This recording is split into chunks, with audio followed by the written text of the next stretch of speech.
Well, we're thrilled to be here. I'm going to read some things from this, but I just want to first say how happy it makes me to be in a room full of people that are excited for an ICFRC program. So thank you all for being here.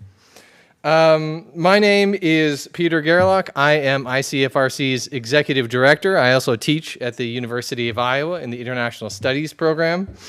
We are thrilled to be here back in this space. Would you guys agree we should make this an annual thing? Yeah? All right. Let's do that. First, I want to let you all know that the ICFRC is celebrating its 40th anniversary this year. We're growing up. How about that? We have some great plans this year with a total of 4 events that are devoted to celebrating our supporters, our legacy in the community, and the bright future ahead for internationally focused programming. We hope you will check out our website. We hope you'll sign up for our monthly newsletters and follow us on social media. I know all of you are big on social media. Check us out there too, okay? We're doing lots of exciting stuff this year, as one should do when you celebrate a big birthday, right? Second, I am thrilled that Oksana has been so gracious to allow us all to be here as a part of another celebration. You may not know, but today is Ukrainian Independence Day.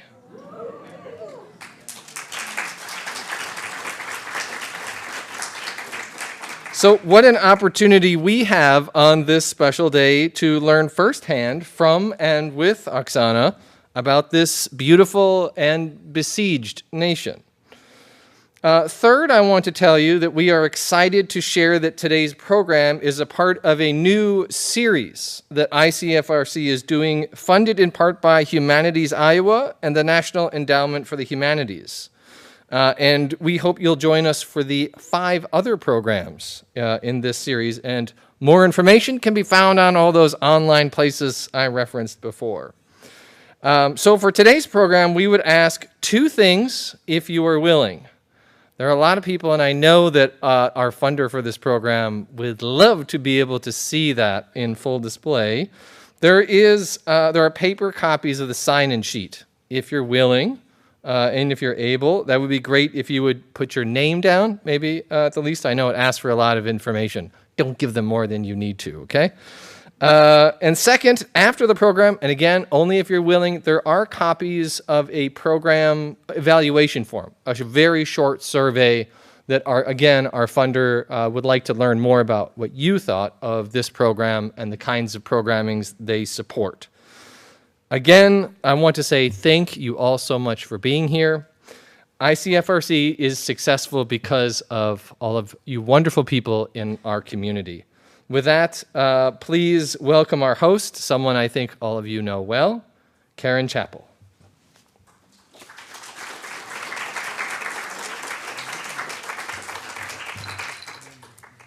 Well, good evening, everyone, and welcome to an Iowa City Foreign Relations Council program. And welcome also to all of you that are listening online. I'm Karen Chappell. I'm a member of the Iowa City Foreign Relations Council Board, and I'll be your host for tonight. As Peter has said, we are celebrating our 40th year anniversary. And in 1983, a group of community and University of Iowa individuals established this organization, and some of them are currently residents here at Oak Knoll, and I'd like to give a shout out to them if I might. Dick Summerwell, Karen Franklin, Margaret Heffron, and Dorothy Paul. And I'd like to thank all of them for their insight in creating this organization, and can you believe it? It's been 40 years now. Our guest speaker tonight is Oksana Herchak, who will be speaking on Living in Ukraine, My Story of an Unbreakable Nation. But before we begin the program, let me just acknowledge and thank our annual donors, sponsors, and partners for their support. They include the Iowa Arts Council through the Iowa Department of Cultural Affairs, Humanities Iowa, and the National Endowment for the Humanities, the University of Iowa's International Programs, Honors Program, and Public Policy Center, the Stanley UI Foundation Support Organization, Midwest One Bank, Taxes Plus, City Channel 4 for providing online access to Iowa City Foreign Relations Council programs, along with the UI Library archives that have stored almost all of our programs. The Iowa City Public Library, because that is now our new home and where we will be showing most of our programs. And last but certainly not least, the long-standing support from individuals who have helped our organization grow for 40 years, many who are in the audience today. So thank you again.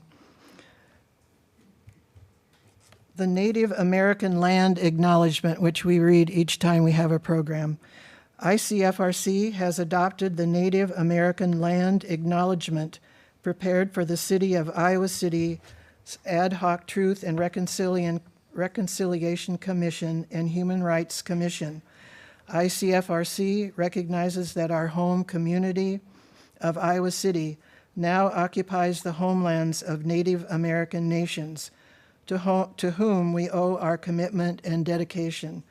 The full text is on our website if you're interested, icfrc.org. So now it is my pleasure to introduce our speaker.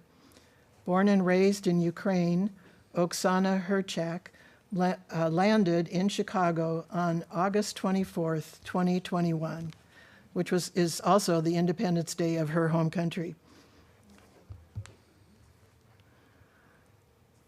Oksana came to the United States to study, and in August 2023, this month, she will graduate with a bachelor's degree in psychology from the University of Iowa. In Ukraine, she also obtained a bachelor's degree in history and a master's degree in American and European studies. Oksana spent a year teaching English to adults in Beijing, China. So her background in history and psychology and her experiences living in several countries provides a unique opportunity to see the world from different perspectives. In October 2022, Oksana received a Global Democracy Ambassador Scholarship from the Institute of International Education for Ukrainian students. She also received the International Student Graduation Leadership Award from the University of Iowa. So please join me in welcoming our speaker, Oksana Herchak.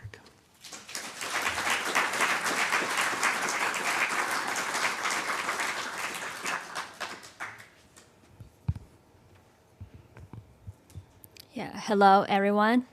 Yeah, first thank you everyone for coming to this event, and thank you for your interest in Ukraine, in this country, in the culture, and in people.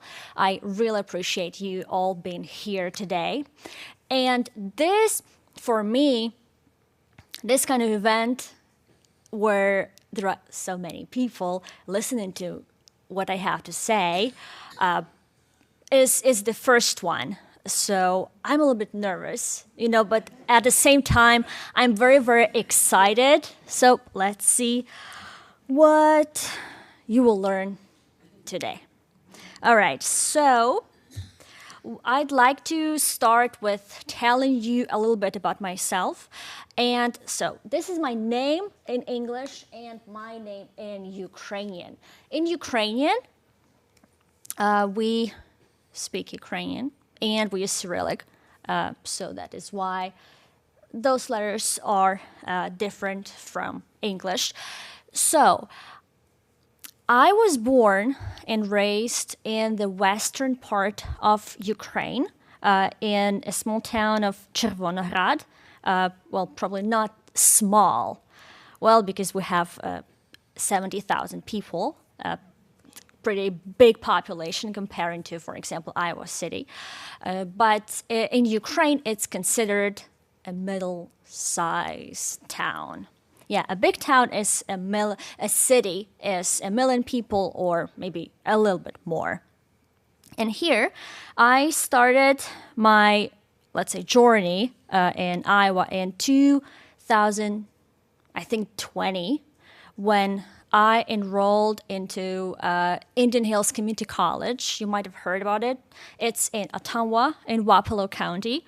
So there I started. It was a COVID time, so I started to study online there, and I was doing terms because at Indian Hills they use term system. So it's like they have 4 terms where you study for 2.5 months. And here at the University of Iowa, it's, for example, a semester, so it's 16 weeks. So it's a longer period to study. So I started to study online, and later in 2020, yes, 2023. No, I arrived here in 2021. Yeah, August 2021. I came here to complete my last semester at Indian Hills, my last term at Indian Hills. And after I was done and obtained my associate's degree, I transferred to the University of Iowa. And I was very fortunate to transfer to the University of Iowa as a senior. So I feel great because I've always been a senior at the University of Iowa. And so why it was possible, because I had this associate's degree, 2 years, and then I guess the University of Iowa was generous to transfer some of my credits from my Ukrainian university towards this degree, and that's why I had only like 1.5 years to finish. So I'm very grateful for that. And I graduated on August 4th and with my bachelor's in psychology. Okay, and here, so when we were deciding on what day to choose for this event, we were originally thinking about different dates, and when I was asked what date you think you want to do this event, I thought, oh, let's do it on August 24th because it is the Independence Day of Ukraine. Ukraine became independent in 1991 when the Soviet Union collapsed. I'm very happy about that. And yeah, and also yesterday we celebrated the National Flag Day. That's why we're celebrating so many days. Yeah. Okay. So before we start, I have a little quiz. I'm very certain it's going to be very easy, very simple. So let's try. Yeah. What is the capital of Ukraine? Yeah, easy. Yeah, it is Kyiv. Yeah, maybe it's difficult to pronounce. I don't know. Kyiv, like Kyiv. Yeah. Okay, good. Okay, and some pictures from Kyiv. So this is Saint Sophia Cathedral in Kyiv, and it was built in 11th century, and it's still there. It's very old, but it's very beautiful, and yeah, I really love it. Yeah, also like this. This one is St. Andrew's Church. I do not remember exactly when it was built. Probably in 18th century. Yeah. And this is the Independence Square in Kyiv again. Independence Square, it is where I'm sure that you might know about the Revolution of Dignity. That is where the Revolution of Dignity started and was happening most like in Kyiv, and also it was happening in different towns in Ukraine, in different cities. Okay, next question. So, what countries have a border with Ukraine? Yeah. Yeah. Yeah, Poland. No, Georgia, a little bit like kind of, yeah, but there is a sea in between. So, kind of yes and no. Yeah, Slovakia. Yeah, Moldova. Yeah. Correct. And I guess one more country.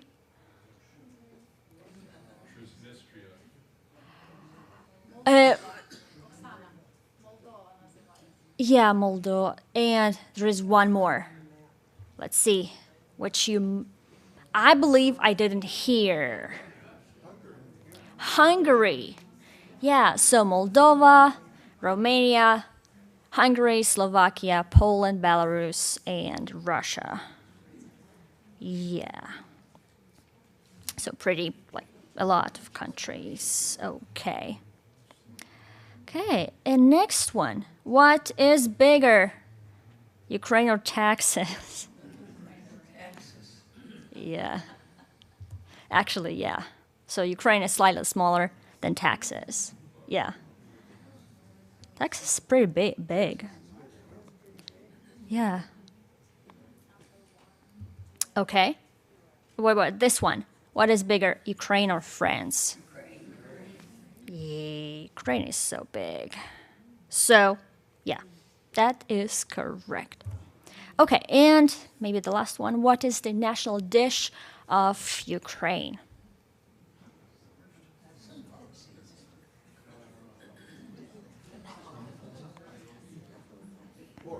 Borscht. Yeah, this borscht. We make it. It's like a soup, and we make it using beetroots, right? Potato, meat, carrot. Yeah. That's it, I guess. Yeah. Okay, nice. So, here, to talk about Ukraine, I think I should talk about my family story. And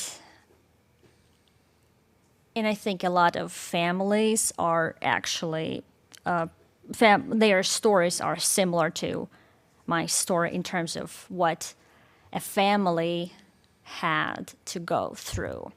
So I'll start with where I was born. I was born in the western part of Ukraine, in Lviv region, in a town of Chervonorad, which is 70,000 people.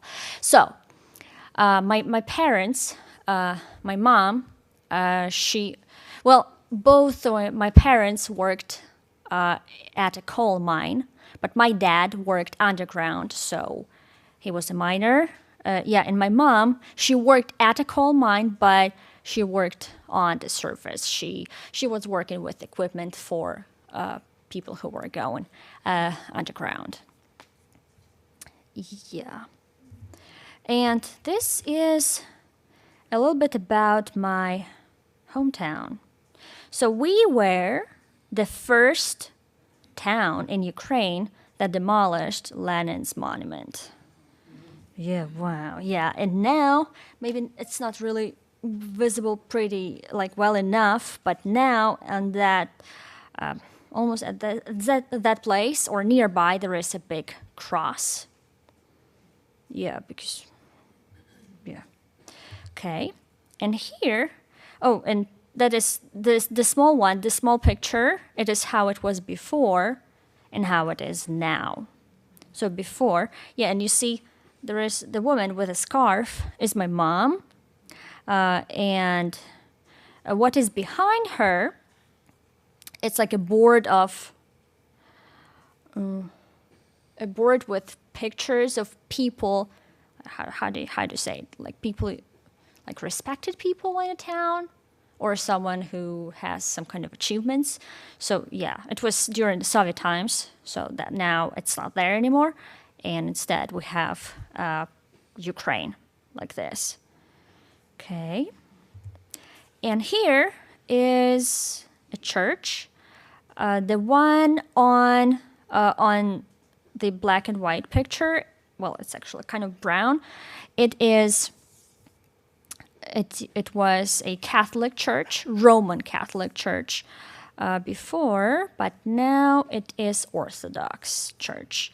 Yeah, and most of people in Ukraine are Christians, and mostly they are Orthodox or Greek Catholic. So Greek Catholic church, it's like kind of between Orthodox and Roman Catholic church. They are Greek Catholics are like under Pope. That's how you phrase it. Yeah, but a lot of like the Holy Mass. Holy Mass looks like an Orthodox one, and it's pretty long one. Let's say comparing to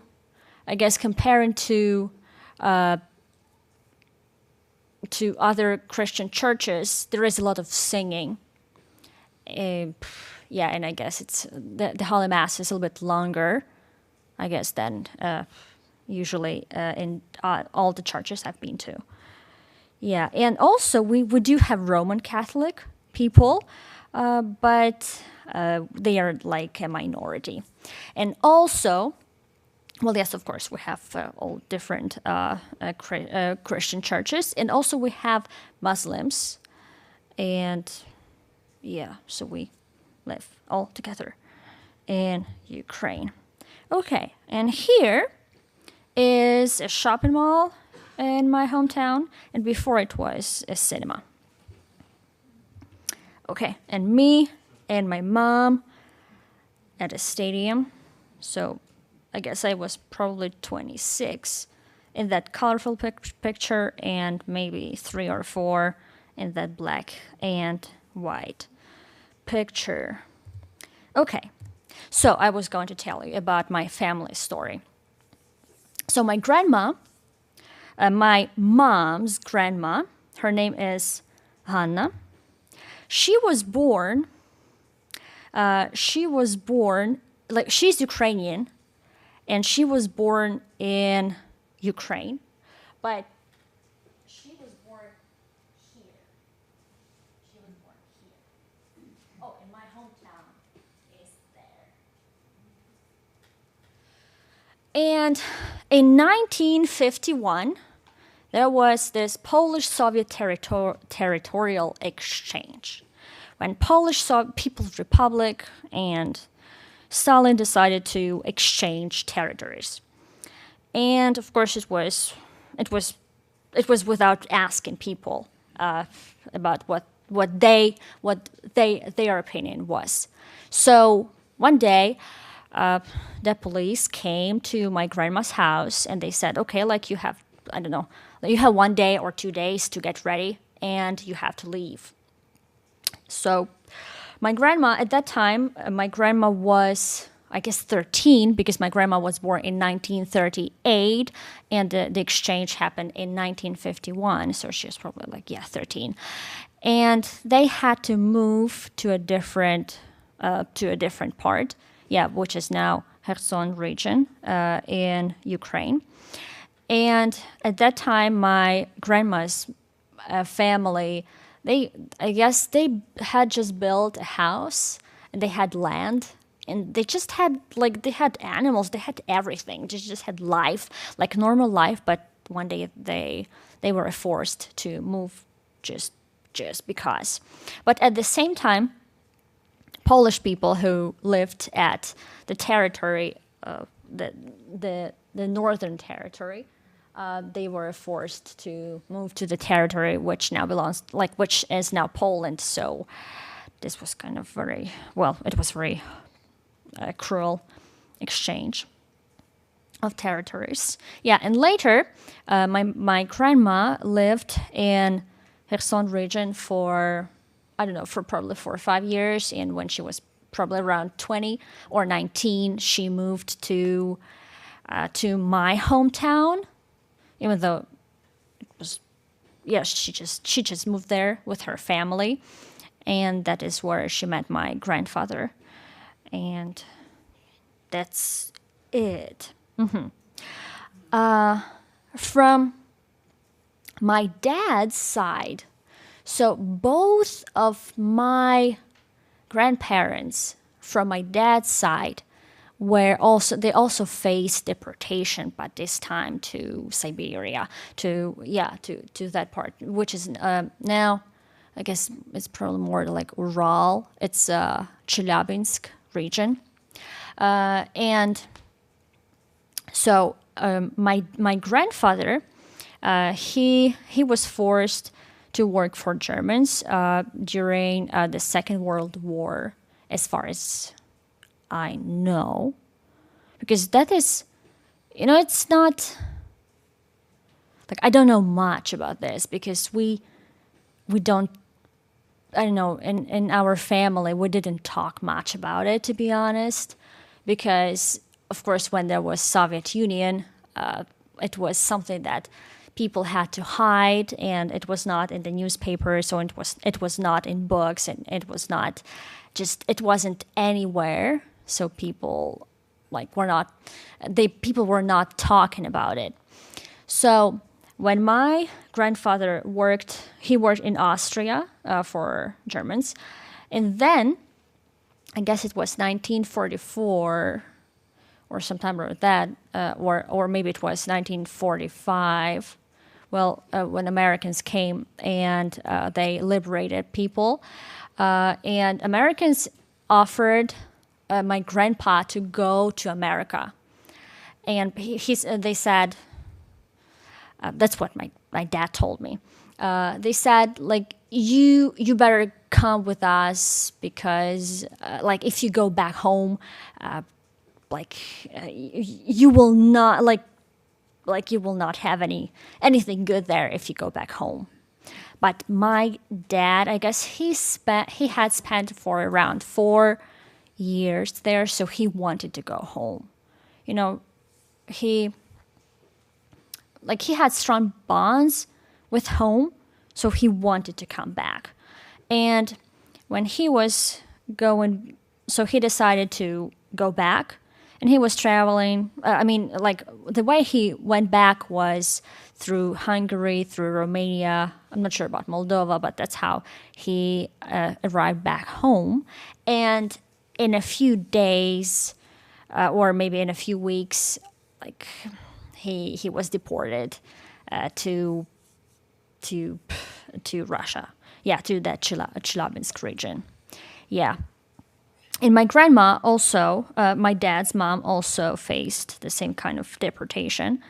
And they met there in Chelyabinsk region. And my dad was born there as well.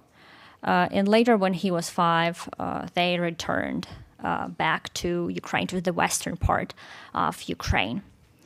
So, yeah, thinking about this kind of history, when your grandparents had to face deportation, it's like, for what? I mean, it just, yeah, it's, yeah. And it's not, and a lot of families in Ukraine have a similar kind of history because, for example, there was a genocide, we call it Holodomor, in 1932-33, where people were intentionally starved to death because they didn't want to be, they wanted to be Ukrainians. They wanted to have their own culture, and they didn't want to be a part of collectivization in the Soviet Union. And around, I guess, 7 million, there are different estimations, but like 4 to 7 million people were starved to death. Yeah, this is one. And later, 2 world wars that we had to go through. Yeah, and all these deportations, this genocide, and the Soviet Union, it just, like, and we still, yeah, we survived. Yeah. Okay. And here, now I'm going to move to something else. Yeah, I want to show you Lviv. Lviv is a town, well, it's a city. Now I guess it's 1 million people.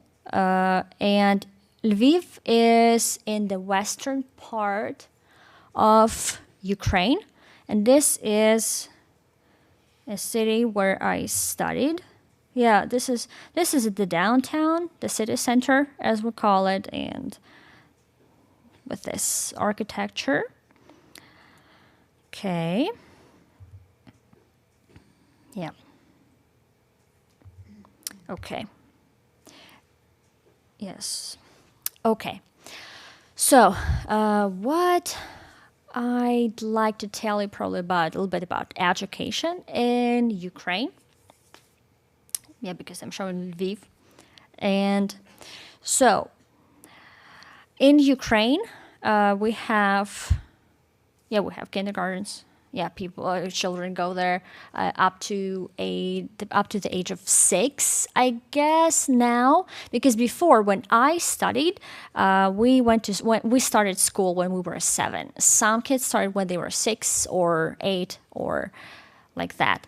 And also, I want to mention that the maternity leave in Ukraine is up to 3 years, and comparing to here, for example, and you still can have the same workplace, because according to the law, your employer cannot fire you if you stay with your child because it's the law, 3 years.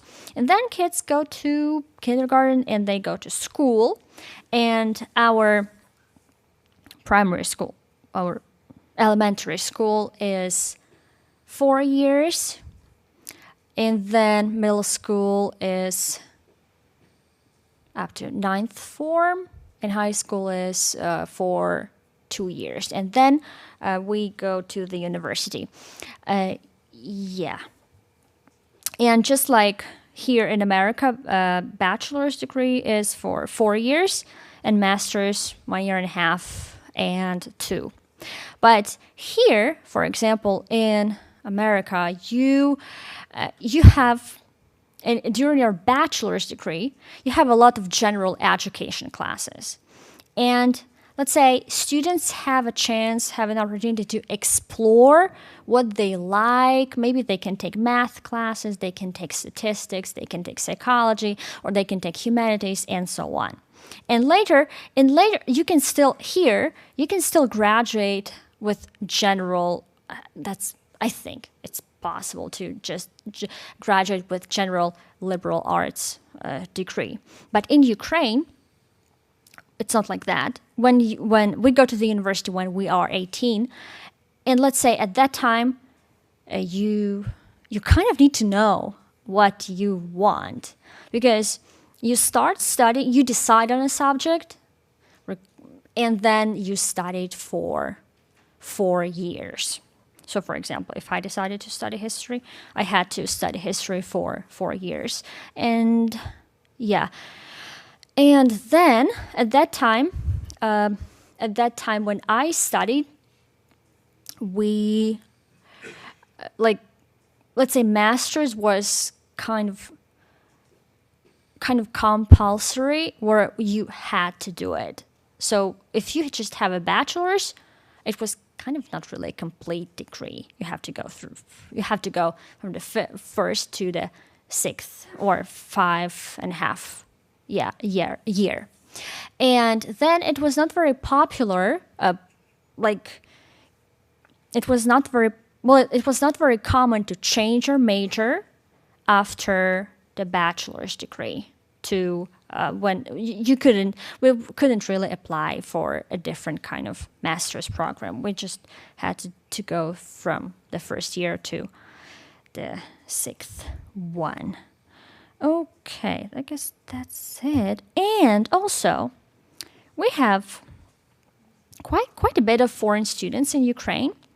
Most of them are coming to study medicine, and as you see, the highest population of people who come to study in Ukraine. I mean, like the biggest group is people from India and Morocco and Nigeria. Yeah, in particular, in Lviv, there are a lot of people from Nigeria and some other African countries. Okay. Now, I'd like to show you the Ukrainian alphabet. Yeah. Looks pretty different. Yeah. Kind of.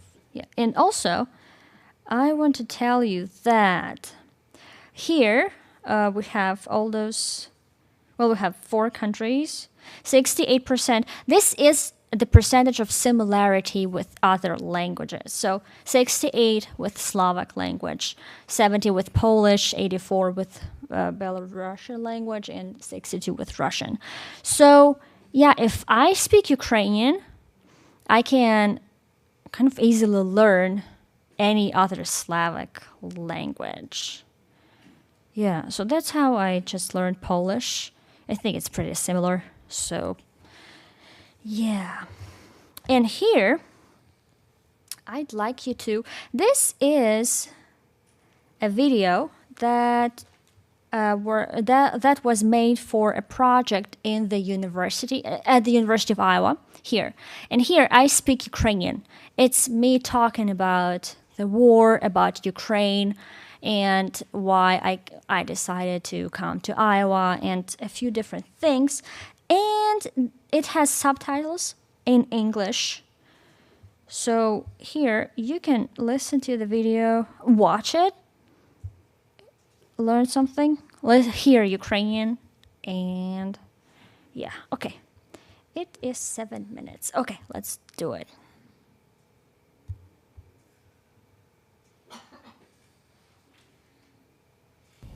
Розказати вам про дім.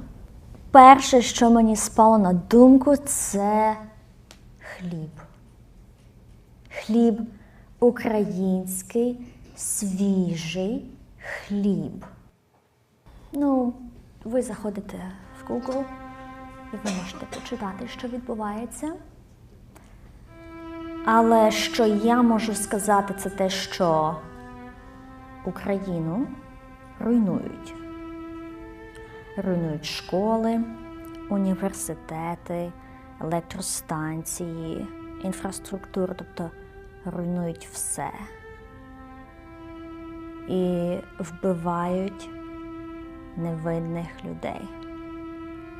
Ось що відбувається в Україні кожного дня. Це не перший раз, коли Україна має відстоювати свої права на незалежність.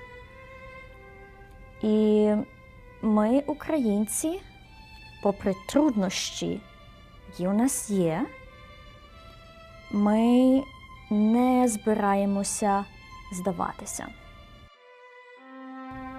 Мене звати Оксана, мені 28 років.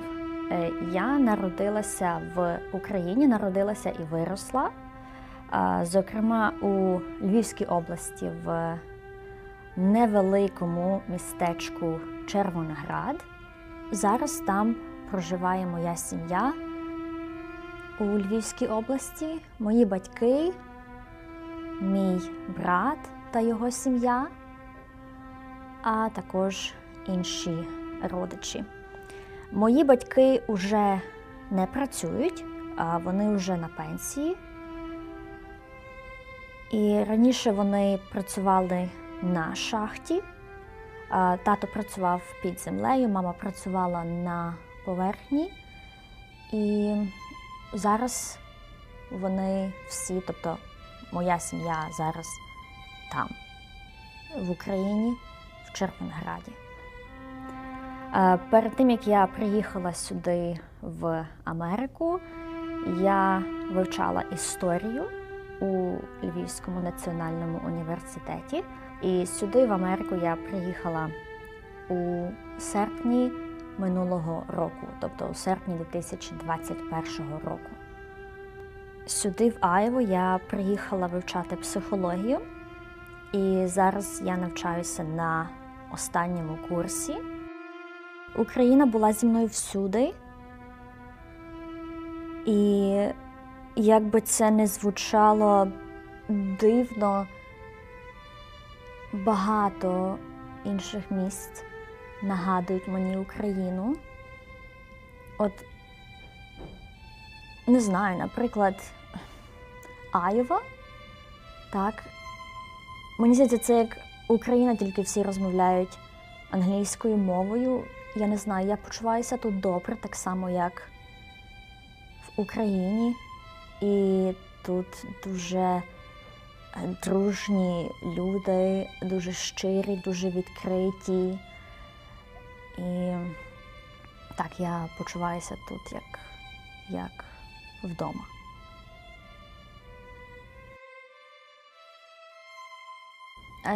Спочатку було дуже важко. Тоді, коли розпочалася війна, ще в лютому, у мене було відчуття провини, що я не там, що я не з усіма іншими українцями, що я не можу так повністю відчути те, що з ними відбувається. І це було надзвичайне відчуття провини. Але потім з часом, я не пригадую, яким чином так вийшло, але я думаю, що якщо так вийшло, що я тут і я жива, бо, можливо, якби я була там, то, можливо, мене би вже й не було.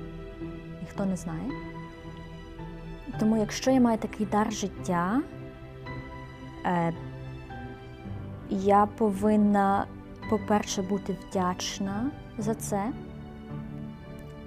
а по-друге, я маю робити щось для України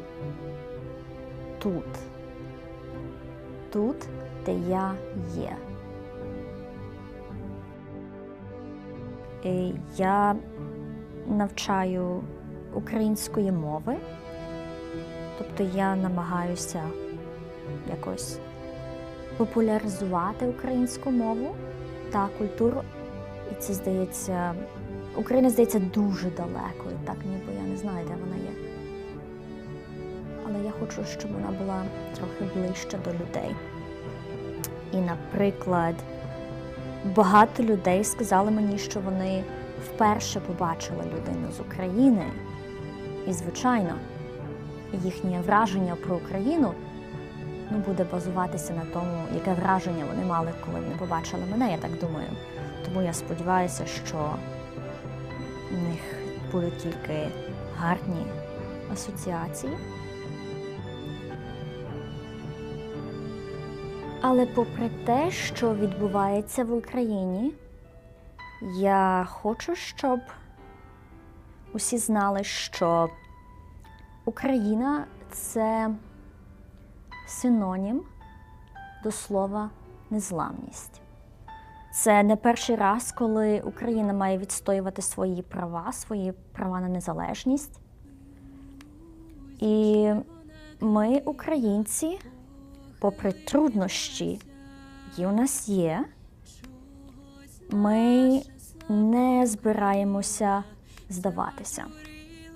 І ось це те, що я хочу, щоб про нас знали. Ми українці, ми незламні.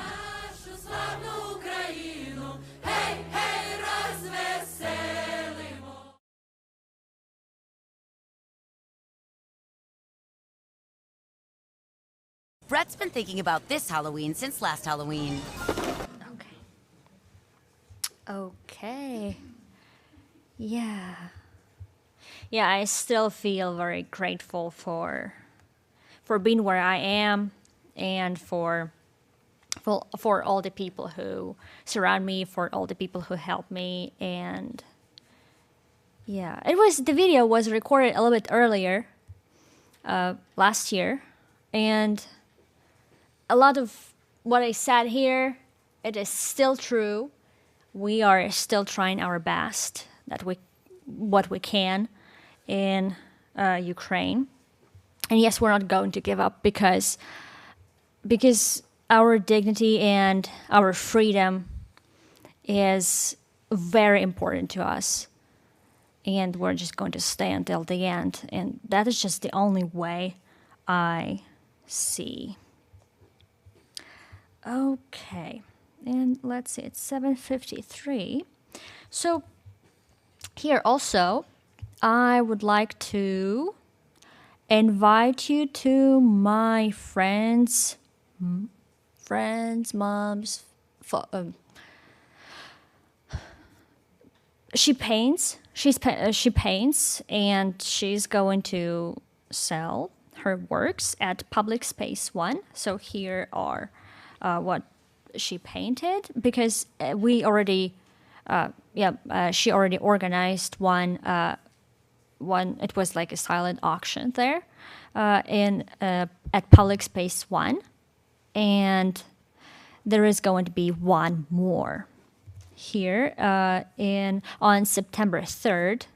I think it's going to be Saturday, 10 to 6, and all proceeds will go to the humanitarian aid in Ukraine. I guess maybe in Kharkiv, but I'm not sure where it'll be gone this time. But yeah, so I want to invite you all to this exhibit by a local artist, Fatima Zima. She was born in Ukraine. And also I have 3, if you are interested, if you'd like to donate or something, here are 3 organizations that I see as something doing a good job right now.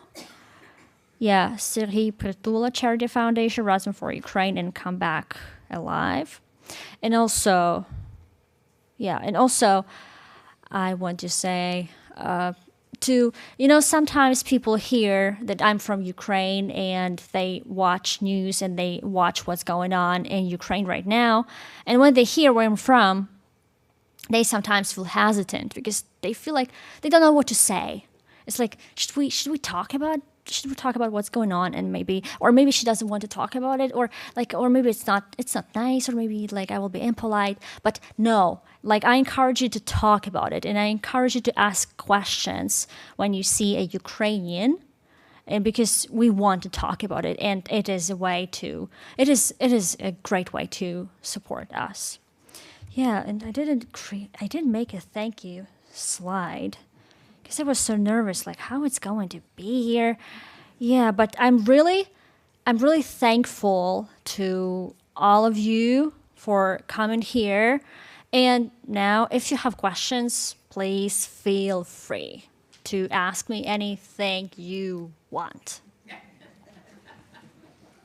Let me just say, if anybody does have a question, raise your hand, and Peter's got a microphone in the back, and he will come to you so that everybody can hear what your question is. Yes, if you do have a question, we would ask that you raise your hand, and if it's needed, I can repeat the question a little bit louder so the whole group can hear the question. So I hope you're thinking of questions right now.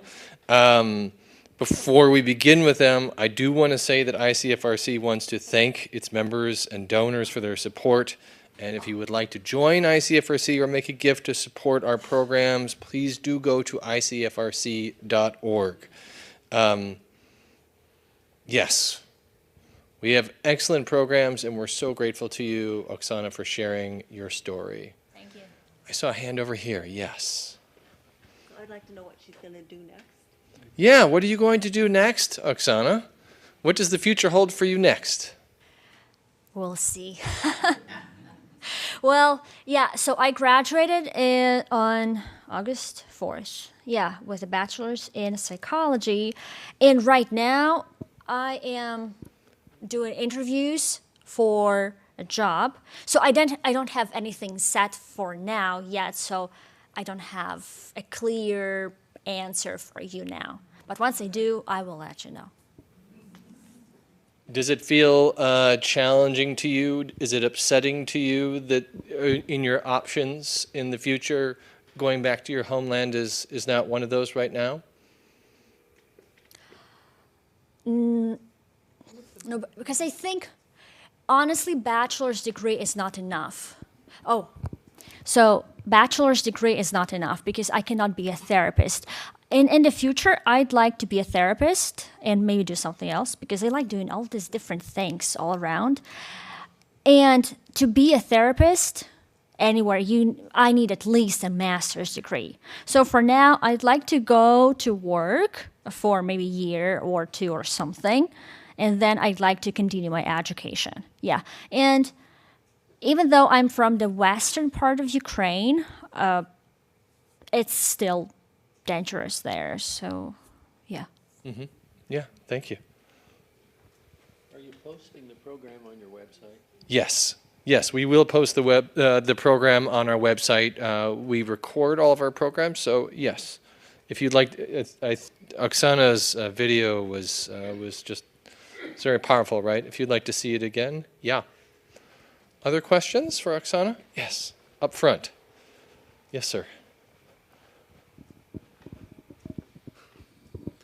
We've heard a lot of talk about the influence of Russian on the Ukrainian language, but I also learned recently that Ukrainian is really a different language.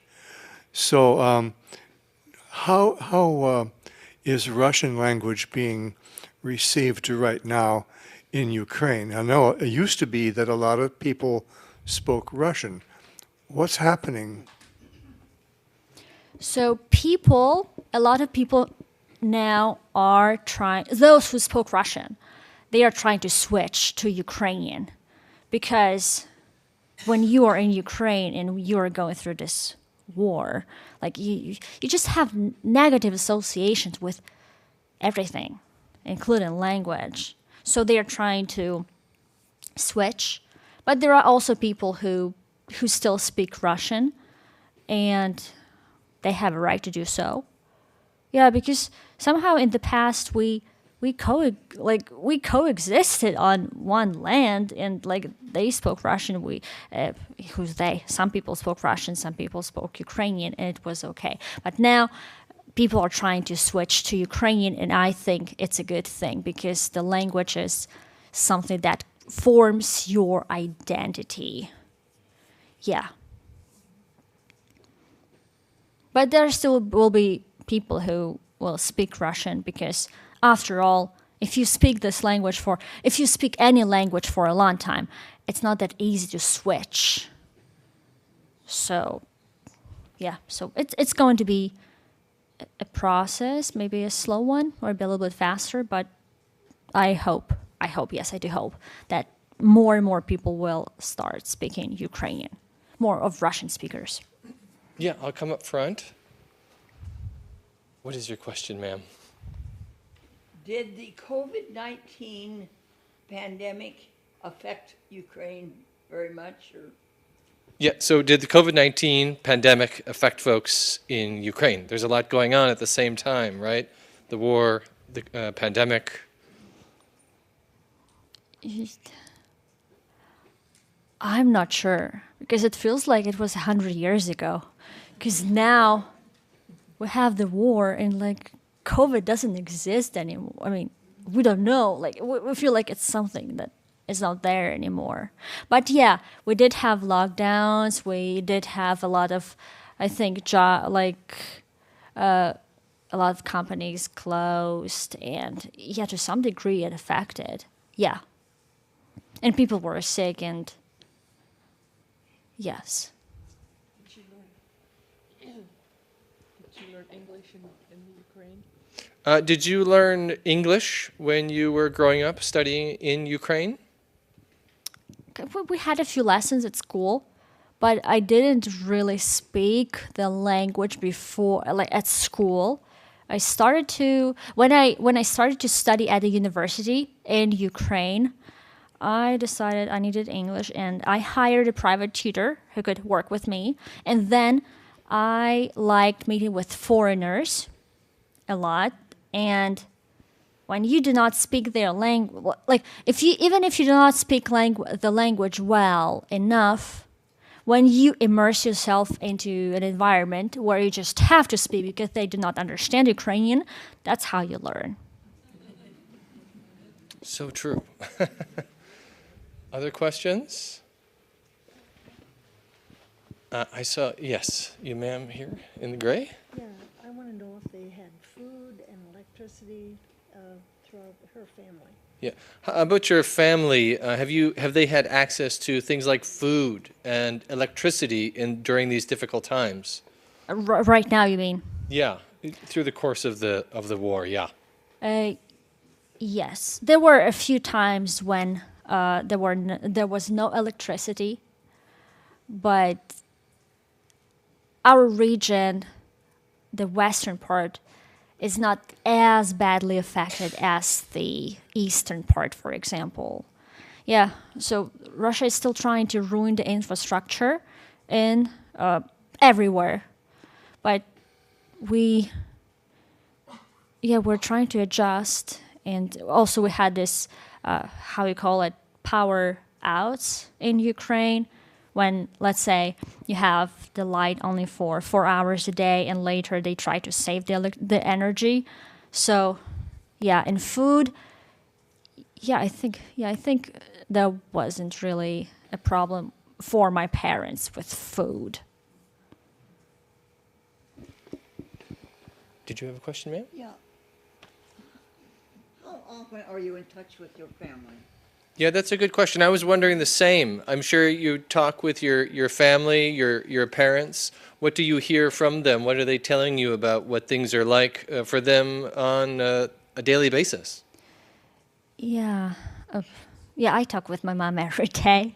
Yeah, I don't know. I'm 29, but yeah, I just talk with her. Yeah, because I'm far, and it's nice for her because she's retired and my dad is retired, so they are at home, and yeah, it's scary. Yeah, but people, they just adjusted to what's going on, and like I say, Mom, what's going to happen if there is a missile or there is something, rocket or anything? And she says, well, like, what can she say? Like, what can she say? I mean, it's just, what happens. I don't know what else. Yeah. And also they live with grandma, my mom's mom. Yeah, and we live on the 3rd floor. And there is no elevator. And my grandma, she cannot really, she can walk around around the apartment, but she doesn't really go outside apart from the balcony. And my dad, he had a stroke, I don't know, a few months ago. So and it affected him a little. So he doesn't really go outside much. So it's like my mom has my dad and my grandma to take care of. Yeah. So that's difficult. Yeah. Is the portrayal of what's going on in the media accurate in her eyes for what we're seeing here in the United States on media? That's a good question, yeah. So obviously in this country, we see lots of different kinds of stories on the news. It's portrayed in particular ways. How accurate do you think, living here in the U.S., the portrayals of what's happening in the war, what's going on for Ukrainians, real folks, is actually true in your eyes? I think maybe there could be a little bit more coverage of what's going on because we're affected every day. Like, we are. Yeah, I realize that I'm coming here and I'm telling about education, about, I didn't even start talking about the culture, and I'm talking about language, but it affects us every day.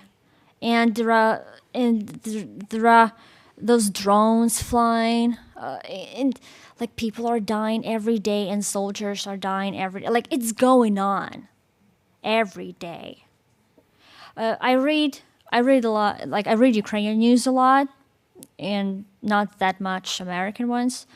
But yeah, I think we could talk a little bit more about this here.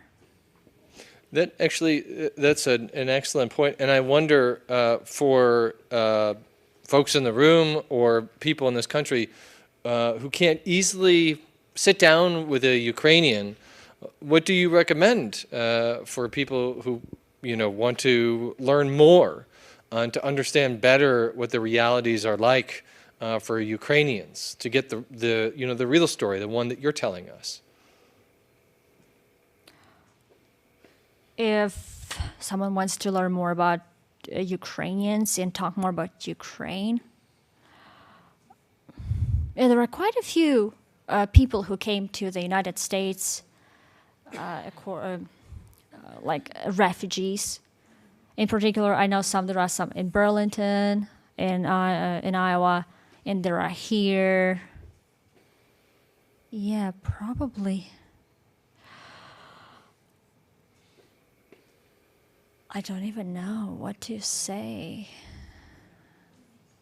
It's hard for us to watch the Ukrainian news stories because we don't speak Ukrainian, right? But so what would you recommend we do? What's a good source for us to understand better that we can maybe access somewhat easily?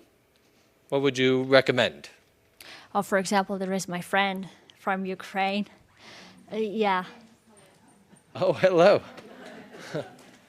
Yeah. So, I'm just not sure what if there is any organization that connects all Ukrainians in Iowa. But I just know Ukrainians who came here because of the war, for example, like one by one. Like I know recently, for example, a local newspaper was writing about people from Mariupol who came here, a family probably of 3, but I'm not sure, but I never actually talked to them. And also there are other Ukrainians who, for example, Hala connects with, but I don't know if I really have a good answer for you. That's okay. That's okay. Yes. Yes, ma'am. What was the system of government before it became part of the Soviet Union? What was the system of government before the country became a part of the Soviet Union, was her question. Before the Soviet Union? Mm-hmm. So before the Soviet Union, we were kind of independent for a little while, but Ukraine was a part of, for example, the Russian Empire in the east, and it was a part of Austrian-Hungarian Empire in the west, for example, and so it was often a part of something else all the time, even though it was developing its own culture and language.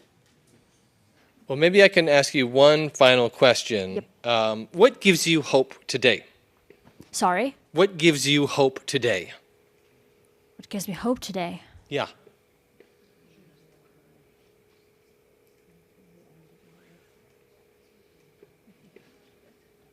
I know I just strongly believe in Ukraine, in the Ukrainian army, and in the Ukrainian people.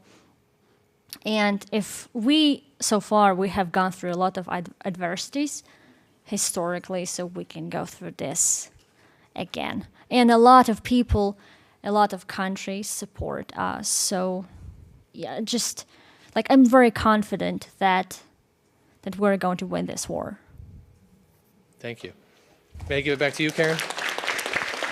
Thank you. Thank you. Thank you, Oksana, for a talk and opening up about your thoughts and your life. Can we give her another round of applause?